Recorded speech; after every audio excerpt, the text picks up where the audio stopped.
अस्सलाम वालेकुम स्टूडेंट्स। आज कल हमने जो है वो लो लेवल और हाई लेवल लैंग्वेजेस के बीच में डिफरेंस किया था। नेक्स्ट हमारा जो टॉपिक है वो है define source code and object code and what is the difference between them. Source code और ऑब्जेक्ट कोड के बीच में डिफरेंस बताना है, ठीक है। तो हमने हाई लेवल लैंग्वेजेस पढ़ ली हैं, लो लेवल लैंग्वेजेस पढ़ ली हैं। हाई लेवल कौन सी होंगी? जो कि क्लोजर टू ह्यूमन होती हैं, एंड लो लेवल लैंग्वेजेस होती हैं जो कि क्लोजर टू मशीन है, ठीक है। तो सोर्स कोड ऐसा प्रोग्राम है जिसको आपने हाई लेवल लैंग्वेज में लिखा हुआ है, ठीक है। सोर्स कोड किसको कहेंगे? कोड आप किसको कहते हैं? प्रोग्राम को कहते हैं, ठीक है। जो भी आप प्रोग्राम लिखते हैं, जो भी आप किसी भी लैंग्वेज में आपने लिखा होगा उसको आप कोडिंग कहते हैं कि हम कोडिंग कर रहे हैं, ठीक है। हमने पीछे भी जब SDLC आपने सिस्टम डेवलपमेंट लाइफ साइकिल पढ़ा था तो उसमें एक फेज़ आपने पढ़ा था कोडिंग का, ठीक है। तो उसमें आप जो है वो यानी कि आप लिखते हैं प्रोग्राम, आप कोड करते हैं, ठीक है। तो ये जो सोर्स कोड है सॉरी, कौन सा कोड होगा? जो कि आपने हाई लेवल लैंग्वेज में लिखा हुआ है, ठीक है। हाई लेवल लैंग्वेज में आपने कोई भी प्रोग्राम लिखा हुआ है तो आप कहेंगे कि ये हमारा सोर्स कोड है, ठीक है। Source code is also called source program. Computer can not understand the statement of high level language. Computer इसको अंडरस्टैंड नहीं कर सकता। हमने पढ़ा था कंप्यूटर क्यों नहीं अंडरस्टैंड कर सकता? क्योंकि कंप्यूटर सिर्फ कौन सी लैंग्वेज अंडरस्टैंड करता है? मशीन लैंग्वेज, जो लो लेवल लैंग्वेज है, जो कंप्यूटर की अपनी लैंग्वेज है, बाइनरी लैंग्वेज, ठीक है। तो कंप्यूटर जो है वो सोर्स कोड को अंडरस्टैंड नहीं कर सकता, ठीक है। इस वजह से हम इसको आगे नेक्स्ट दूसरा जो हम पढ़ रहे हैं ऑब्जेक्ट कोड, इसमें कन्वर्ट कर देते हैं। ऑब्जेक्ट कोड कौन सा होता है? ऐसा कोड जो कि लो लेवल लैंग्वेज में या मशीन लैंग्वेज में, ठीक है, यानी कि ऐसा कोड जो कि मशीन लैंग्वेज में लिखा गया होगा उसको हम कहेंगे कि ये हमारे पास ऑब्जेक्ट कोड है, ठीक है। सोर्स कोड कौन सा होता है? जो कि हाई लेवल लैंग्वेज में लिखा गया हो। और ऑब्जेक्ट कोड कौन सा होता है? जो कि मशीन लैंग्वेज में लिखा गया हो, ठीक है। तो इसको हम सोर्स कोड को हम क्या करेंगे? क्योंकि सोर्स कोड कंप्यूटर अंडरस्टैंड नहीं कर सकता तो इसको हम पहले कन्वर्ट करते हैं ऑब्जेक्ट कोड में, ताकि बाद में कंप्यूटर इसको अंडरस्टैंड कर सके। आगे इसके बीच में डिफरेंस भी, और बड़ा इंपॉर्टेंट ये क्वेश्चन पेपर में अक्सर आता होता है कि differentiate between source code and object code, ठीक है। तो ये आपने अच्छे तरीके से इसको कवर करना है। Source code is written in high level language, ठीक है, ये अभी हम पढ़ चुके हैं। और ऑब्जेक्ट कोड मशीन लैंग्वेज में लिखा गया है। Source code is easy to understand, किस लिए? ह्यूमन के लिए, क्योंकि हाई लेवल लैंग्वेज में लिखा गया है तो ह्यूमन के लिए अंडरस्टैंड करना आसान है। और ऑब्जेक्ट कोड जो है वो हमारे पास डिफिकल्ट टू अंडरस्टैंड। नेक्स्ट है source code is easy to modify. Source code को आप आसानी से मॉडिफाई कर सकते हैं क्योंकि हाई लेवल लैंग्वेज में लिखा गया है, आपको समझ आ रही है तो आप उसको चेंज भी कर सकते हैं। मॉडिफाई का मतलब होता है चेंज करना, ठीक है। तो जब कोई चीज़ आपको समझ आ रही है तो आप आसानी से चेंज भी कर सकते हैं। और जो ऑब्जेक्ट कोड होता है is difficult to modify. Next है source code contains fewer statements than object code. Source code में हमारे पास कम स्टेटमेंट्स होती हैं, क्योंकि ये हम पीछे भी पढ़ चुके हैं ना हाई लेवल लैंग्वेज के। हमने जो फ़ायदे पढ़े थे कि जब आपको कोई चीज़ आती है, समझ आती है, तो आपको उसमें कम स्टेटमेंट्स लिखने की ज़रूरत पड़ती है। लेकिन ऑब्जेक्ट कोड चूँकि आपको समझ नहीं आया हुआ, उसको मशीन लैंग्वेज में लिखना आपके लिए मुश्किल है, तो उसमें ज़्यादा स्टेटमेंट्स की ज़रूरत पड़ती है, ठीक है। तो ये हमारे पास वही जो हाई लेवल और लो लेवल के बीच में डिफरेंस है, वही हमारे पास सोर्स कोड और ऑब्जेक्ट कोड के बीच में भी डिफरेंस है, ठीक हो गया। नेक्स्ट है डिस्क्राइब लैंग्वेज प्रोसेसर्स और translators and their use. Language translators, अच्छा जी, ये क्या होते हैं लैंग्वेज ट्रांसलेटर्स?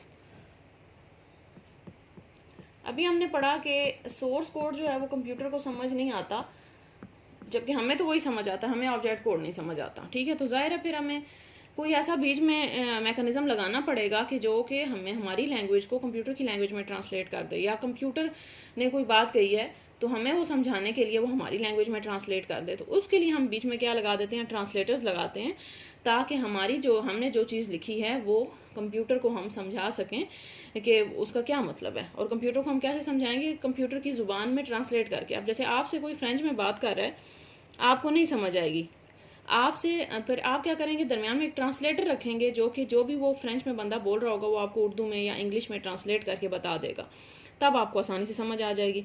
तो बिल्कुल यही सिचुएशन है यहाँ पे भी कि कंप्यूटर के साथ हम कोई भी बात करना चाह रहे हैं तो हम अपनी लैंग्वेज में करते हैं, हम हाई लेवल लैंग्वेज में करते हैं। तो उसको हम फिर क्या करना पड़ेगा? हमें बीच में उसको ट्रांसलेट करना पड़ेगा ताकि कंप्यूटर भी उसको समझ सके। और ट्रांसलेट करने के लिए हम दरमियान में एक ट्रांसलेटर लगा देते हैं। अब वो ट्रांसलेटर हमारे पास, उसकी डेफिनेशन है कि type of system software that convert the programme into machine language. Translator क्या होगा? ऐसा सॉफ्टवेयर है जो कि कोई भी आपने हाई लेवल लैंग्वेज का प्रोग्राम लिखा हुआ है उसको मशीन लैंग्वेज में ट्रांसलेट करेगा, ठीक है। अब टाइप्स ऑफ ट्रांसलेटर्स हमारे पास हैं। सबसे पहला है कंपाइलर। आई थिंक ये वाला आपने पहले भी पढ़ा हुआ है फर्स्ट ईयर में, मुझे याद है कि शायद ये हमने पढ़ा हुआ है चैप्टर नंबर 5 में। अच्छा जी, कंपाइलर हमारे पास क्या होता है? is a program that converts the instructions of a high level language into machine language. हम क्या क्या करते हैं कंपाइलर?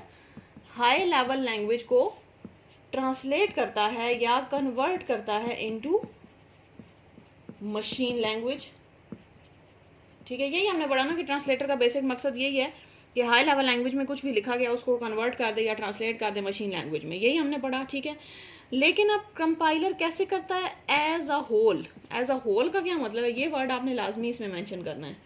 यानी कि एज अ होल का मतलब है कि पूरा प्रोग्राम एक साथ कन्वर्ट कर देता है. ठीक है, पूरा मेरे पास जो जो लिखा होगा, जितनी भी स्टेटमेंट्स मेरे पास लिखी हुई हैं, कंपाइलर पूरे सब स्टेटमेंट्स को इकट्ठा लेगा और उनके एक मशीन कोड में, मशीन लैंग्वेज में उसको ट्रांसलेट करवा देगा. ठीक है, तो ये लैंग्वेज, इसमें ये लाइन आपने लाजमी मेंशन करनी है कि कंपाइलर हाई लेवल लैंग्वेज को कन्वर्ट करता है मशीन लैंग्वेज में, और कैसे करता है? एज अ होल, यानी कि पूरा प्रोग्राम एक साथ करता है. ठीक हो गया. अच्छा, the compiler convert the source program into machine code. The machine code is known as object program. और ठीक है, यानी कि वही जो सोर्स प्रोग्राम को आपने, ये इसका यही मतलब है. हाई लेवल लैंग्वेज को हमने कहा था ना कि जो सोर्स कोड होता है, तो आप इसको इस तरह से भी लिख सकते हैं कि सोर्स कोड को कन्वर्ट करना है ऑब्जेक्ट कोड में. तो ये एक ही बात है कि हाई लेवल लैंग्वेज को मशीन में कन्वर्ट करें या सोर्स कोड को ऑब्जेक्ट कोड में, क्योंकि हाई सोर्स कोड यही है जो हाई लेवल लैंग्वेज में आप लिखते हैं और ऑब्जेक्ट कोड यही है जो मशीन लैंग्वेज में आप लिखते हैं. तो आप इसको दोनों तरीकों से लिख सकते हैं. ठीक है. अच्छा, अब कंपाइलर क्या करेगा?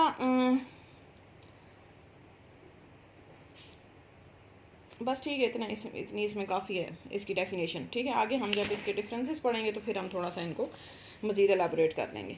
अच्छा, नंबर 2 है interpreter.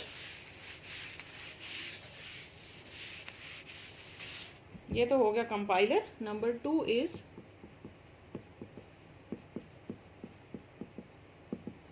Interpreter.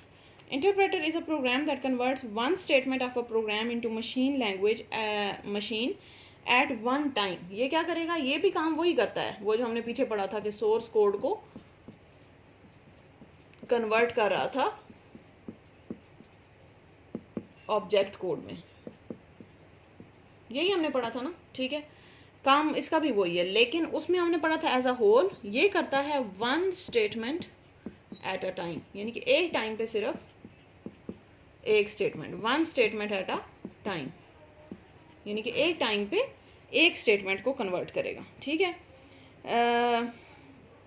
It executes a statement before translating the next statement. If there is an error in the statement, interpreter stop working and displays the error message. अब उसमें क्या था कंपाइलर में कि पूरे प्रोग्राम को एक साथ करता था, तो आखिर भी बता देता था कि ये एरर है, ये मसले हैं इसमें आपके प्रोग्राम में. लेकिन इंटरप्रेटर क्या करता है कि ये हमारे पास एक स्टेटमेंट को एक टाइम पे करता है कन्वर्ट, तो साथ ही इसका एरर बता देगा कि अब इसने पहली स्टेटमेंट ली, ठीक है, उसको कन्वर्ट किया इसने. ठीक है, यहाँ पे कोई भी कुछ भी लिखा हुआ था, उसने उसको कन्वर्ट किया. अगर इसमें कोई एरर है, साथ ही बता देगा कि इस पे ये हमारे पास एरर आ रहा है.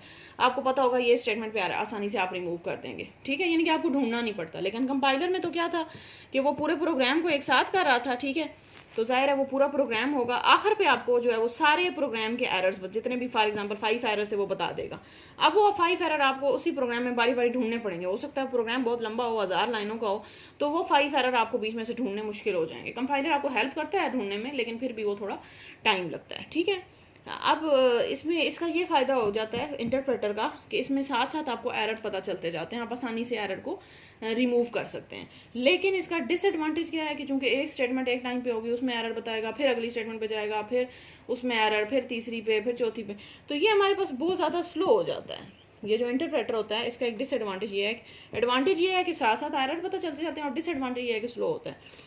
यही इसे कि अपोजिट करते हैं. कंपाइलर में आपके पास डिसएडवांटेज क्या है कि आपको एरर साथ साथ नहीं पता चलते, लेकिन एडवांटेज क्या है कि ये हमारे पास फास्ट होता है. ठीक है, ये हमारे पास जो है वो कंपाइलर फास्ट होगा और जो इंटरप्रेटर है वो आपके पास स्लो होता है. ठीक है.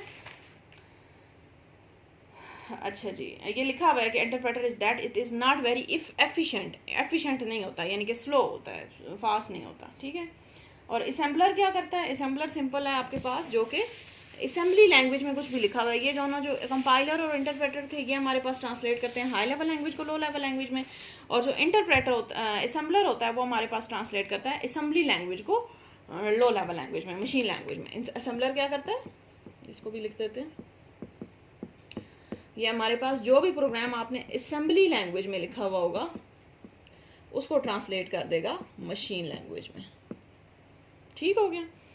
अच्छा आगे next question, what is the difference between compiler and interpreter. Interpreter और कंपाइलर के बीच में difference.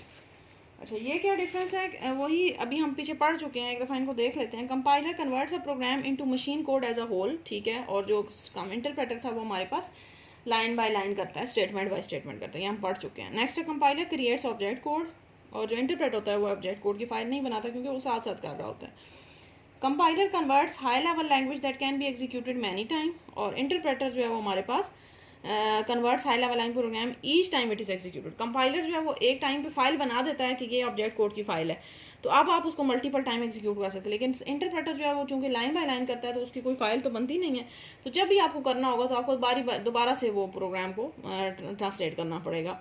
Next program execution fast होती है कंपाइलर में और इंटरप्रेटर में स्लो होती है। Number 5 is compiler display syntax error after compiling the whole program, उसमें सारे जब हो जाए फिर आपको प्रोग्राम एरर नजर आएगा। और जो इंटरप्रेटर होता है वो display syntax error on each statement of program. ठीक है, ये तो हम पढ़ चुके हैं, सही हो गया। अच्छा नेक्स्ट आपका टॉपिक है briefly describe the history of C language. C language की हिस्ट्री थोड़ी सी है, ठीक है, इसमें जो इम्पोर्टेंट चीज़ें वो मैं आपको अंडरलाइन करवा देती हूँ, बाकी इतना सारा याद करने की ज़रूरत नहीं है। एक तो ये जो इसका नाम है जिसने ये सी लैंग्वेज डेवलप की थी, ये आपको याद होना चाहिए क्योंकि ये अक्सर MCQs में जो है वो ये क्वेश्चन आ जाता है। Dennis Ritchie,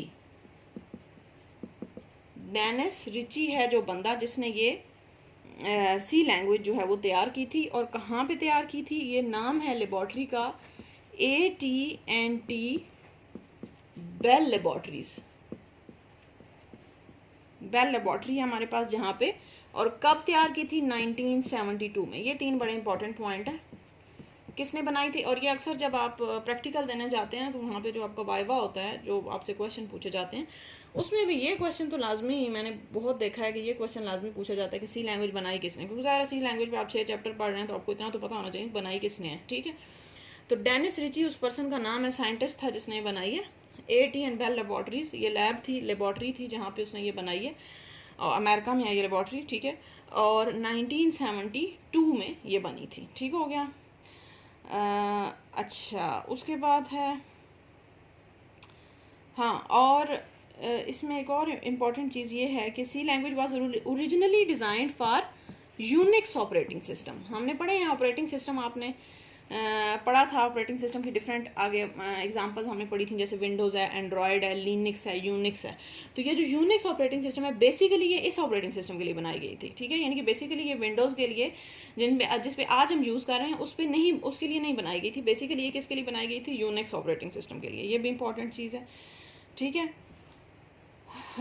earliest version was known as K&R, Kernighan and Ritchie. ठीक है, the American National Standard Institute developed a standard version of the language. The standard version is known as ANSIC. The new version provide many features. ठीक है, यानी कि American national standard institute ने इसका standard बनाया। ये हम उस दिन भी पढ़ा था, ANSI ये स्टैंडर्ड है, इंस्टीट्यूट है जो कि बनाता है। ठीक है, उन्होंने इसकी स्टैंडर्ड वर्जन बना दिया जिसको ANSIC कहते हैं। ठीक है, तो बस इतना इसमें जो है वो काफ़ी है इंट्रोडक्शन। ठीक है, आगे है write some advantages and characteristics of C language. ये चलें हम नेक्स्ट इंशाल्लाह कल करते हैं। ठीक है, इतना फ़िलहाल आप इसको करें, कुछ चीज़ समझ नहीं आती तो साथ साथ क्लियर करें। ठीक है, थैंक यू।